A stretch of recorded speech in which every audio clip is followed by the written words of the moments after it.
approach the test, center and parallel. Stop right at the front.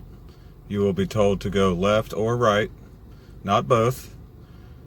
On my example test, they told me go left. So I proceed, keeping it center and parallel with a nice straight wheel. Step one would be when you get this pole to match the mirror, not in the mirror pointing right at the pole.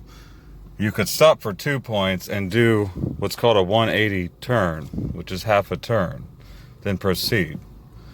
Then this center cone, when it gets roughly just before the mirror, you could stop for 2 points and do 2 180s the other way. 1, 2. Then proceed until the last cone disappears. It shouldn't be visible, and then you'll be parallel. Hit reverse, keep the wheel where it is, let it rewind on its own. Cameras are allowed, but it's not good for side space.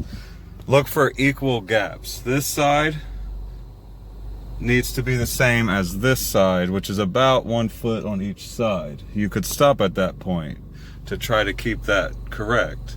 Then you would make the wheel 0, which is back 180, leave that alone, and reach what's called the pivot point, which is when this corner cone on the left side, if you do right, then it's right side.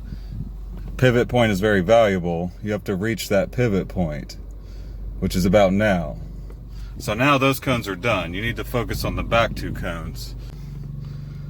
One way back there, it's really wide space.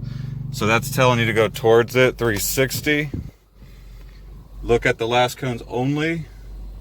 Try to get the same starting point, which is parallel, equal gaps on each side, and then cash out the wheel to 0.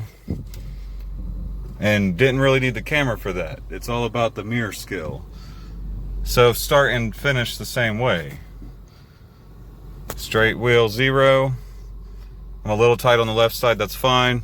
Stop. Passed. And it can be done a lot of different ways, but that's a good way. Hope it works for you. Bye.